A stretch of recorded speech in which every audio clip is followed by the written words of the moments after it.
Imagine a village well. For your entire life, you're forbidden from touching the water inside it because your mere shadow is considered polluting. But the moment a rotting corpse surfaces in that exact same well, you are the absolute only person ordered to go near it. This was the reality in rural Maharashtra in 1927, under a system known as Taral. It was a form of inherited, forced village servitude imposed entirely on marginalized castes. A Taral functioned as an unpaid public servant. They ran errands for the upper castes, carried heavy luggage for visiting officials, and walked the streets to announce local deaths, all while being completely denied basic human rights and dignity.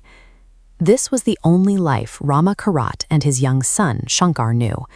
They carried the weight of 100 generations before them, a lineage systematically stripped of agency, where asserting personal pride was practically impossible. The village elders engineered this system to extract free labor, while simultaneously stripping the laborer of any sense of self. It functioned as a mechanism for the total, permanent suppression of the human spirit, ensuring those trapped inside it could never imagine a life outside the village hierarchy. That brutal paradox of the well played out one pitch-black night when the bloated corpse of an unknown person surfaced in the village water supply. The upper caste villagers immediately summoned Rama and ordered him to stand guard over the body. He sat alone by the stone wall, enveloped in an overwhelming stench. If he accidentally fell asleep, or if a wild animal got to the body, the villagers promised severe violence. He was trapped in the dark, shivering and terrified. Later that night, young Shankar walked through the dark fields to bring his father some food.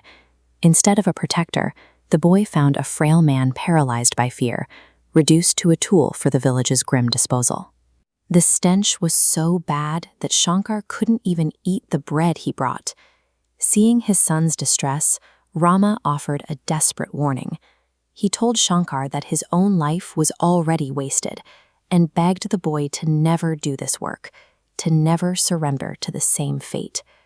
Shankar realized that the inherited role of a Taral was a generational dead end. To stay meant he would inevitably end up exactly like his father, waiting by a well for a body to surface, shackled by a duty that only offered humiliation in return. The barriers holding them back were also intellectual.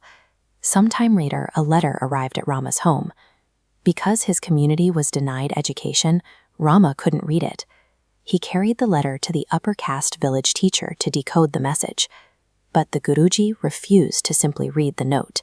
He forced and exhausted Rama to chop a massive pile of firewood as payment, demanding brutal physical labor in exchange for simply decoding a few lines of text. After hours of sweating in the heat, the wood was finally chopped. The Guruji picked up the paper and casually delivered a one-line message. Rama's sister had died.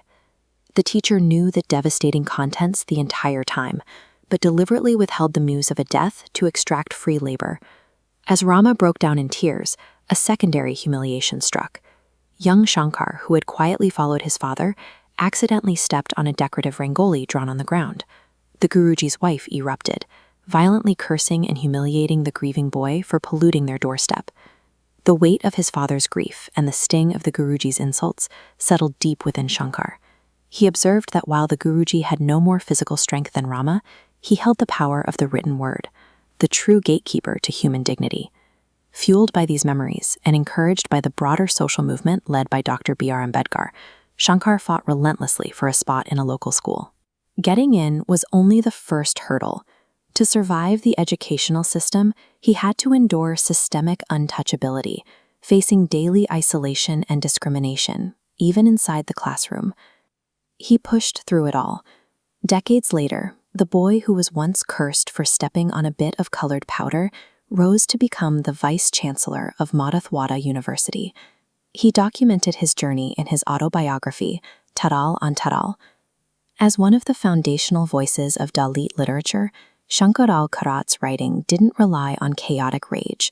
He built a firm, constructive rebellion designed specifically to dismantle the logic of exploitation. Shankar's life shows that systemic suffering is not a fixed destiny. By choosing education, he transformed the memory of that well and that pile of wood into a different future, proving that a determined mind can dismantle the very structures designed to hold it down.